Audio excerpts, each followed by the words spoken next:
ॐ भूर्भुवस्वः तत्सवितुर्वरेण्यं भर्गो देवस्य धीमहि धियो यो नः प्रचोदयात्। उस प्राण स्वरूप, दुखनाशक, सुख स्वरूप, शेष तेजस्वी, पापनाशक, देव स्वरूप परमात्मा को हम अपनी अंतरात्मा में धारण करें। वह परमात्मा हमारी बुद्धि को सतमार्ग की ओर प्रेरित करे। भाइयों बहनों, जय श्री राम, जय गुरुदेव, जय मां आदि शक्ति। आप सभी आत्मीय परिवारजनों की साधना से संबंधित जिज्ञासाओं का समाधान करते हुए मैं हमारी आत्मीय बहन अनु सिंह जी की एक अत्यंत महत्वपूर्ण जिज्ञासा को सम्मिलित कर रहा हूँ। बहन लिख रही है, प्रणाम गुरु जी, प्रणाम, खुश रहिए। जगत जननी माँ एवं सदगुरुदेव की कृपा आपके सर पर हमेशा बनी रहे। गुरु जी, मैं साधना करूं या नहीं करूं, पर मेरे लेफ्ट हैंड एवं पैर में बहुत हलचल होती है। कभी कभी दाएं पैर एवं हाथ में भी यह हलचल होती है। मुट्ठी अपने आप बंद हो जाती है। शरीर में कभी ठंडा कभी गर्म महसूस होता है। काम ऊर्जा का भी रूपांतरण हो रहा है। शरीर अत्यधिक संवेदनशील होता जा रहा है। कभी कभी 1-1.5 घंटे तक मुझे पता नहीं होता कि कहाँ चली गई थी। कृपया मार्गदर्शन करें। बहन, सबसे पहले तो आपको बहुत बहुत बधाई, बहुत बहुत शुभकामनाएं। आप यहाँ तक पहुँची है अपने आप में, यह अत्यंत विशिष्ट बात है। आपकी काम ऊर्जा का रूपांतरण होने लगा है तो स्पष्ट है, कुंडलिनी जागृत होने के पश्चात, प्राण शक्ति सहस्रार चक्र तक पहुंचने के पश्चात एक नया आयाम जो शरीर में निर्मित होता है, वह आपके अंतस्थ में घटित हो रहा है। कुंडलिनी के मार्ग में जब हम साधना पथ पर आगे बढ़ते हैं, पहले हमारा प्राण जागृत होता है। प्राण जब चक्रों को भेदता हुआ ऊपर उठता है सुषुम्ना मार्ग से, तो इस स्थिति में हमें विभिन्न क्रियाओं के अनुभव आते हैं।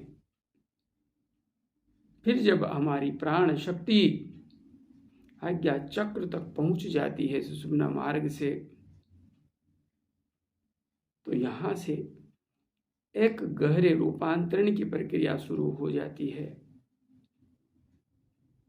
आज्ञा चक्र में दिव्य प्रकाश प्रकट होता है और उस प्रकाश के परिणाम स्वरूप फिर आगे की यात्रा प्रारंभ होती है। सहस्रार चक्र जागृत होता है, प्रकाशित होने लगता है और इसी के साथ ही शरीर में अमृत प्राप्त होने लगता है। हम हमारे शरीर में समुद्र मंथन करते हैं। देव एवं दानव मिल करके समुद्र का मंथन करते हैं। दोनों को लालच है, कुछ मिलेगा जो महत्वपूर्ण है, लेकिन इस मंथन में जो मिलता है वह यह कि देवता अमरत्व प्राप्त कर लेते हैं और राक्षस मर जाते हैं। दुर्गुण मर जाते हैं, सतगुण जी जाते हैं और अंतोतगत्वा अमृत प्राप्त होता है।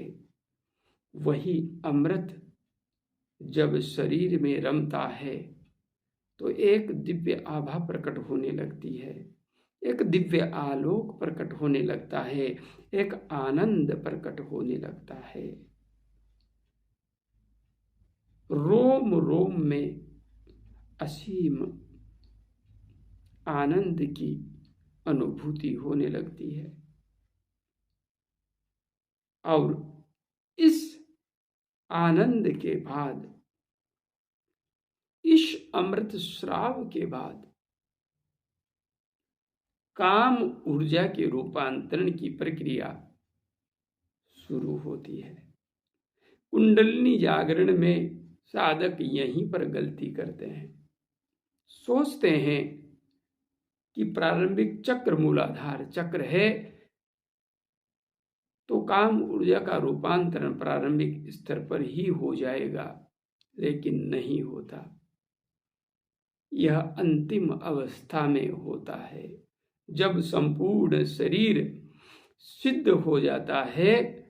उसके बाद ही कोई साधक काम ऊर्जा को रूपांतरित कर पाने में समर्थ होता है।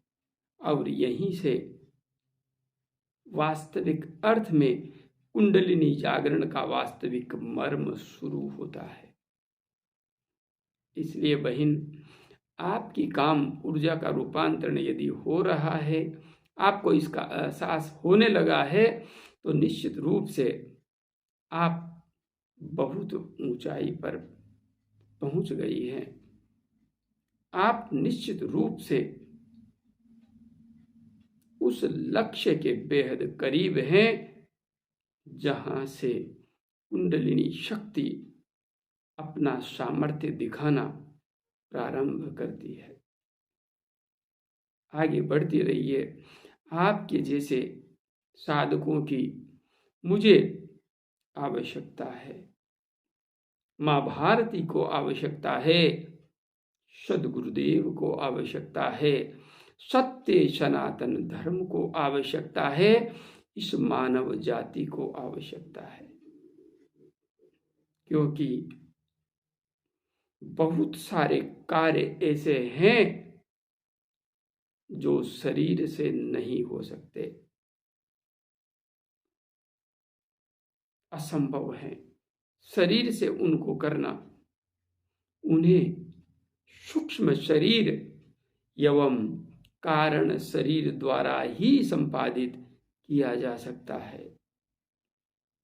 और सूक्ष्म शरीर एवं कारण शरीर उन्हीं का शक्तिशाली होता है जो अपने अंतस्थ में डूब पाने में समर्थ होते हैं। संकल्प उन्हीं का क्रियाशील कार्यशील होता है जो अपने अंतस्थ में गहराई से उतर पाते हैं। और संकल्प उन्हीं का गहराई से क्रियाशील होता है जो अपनी काम ऊर्जा को रूपांतरित कर पाने में समर्थ हो जाते हैं।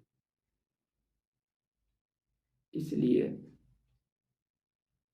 आप अपने जीवन को सनातन के लिए, मानव मात्र के कल्याण के लिए समर्पित कीजिए।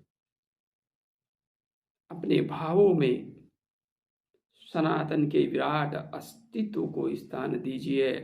अपने भावों में मानव मात्र के कल्याण को स्थान दीजिए। आपकी जागृत ऊर्जा सही दिशा में आगे बढ़ेगी और सही कार्य करने की स्थिति में भी आएगी। निरंतर आगे बढ़ते रहिए।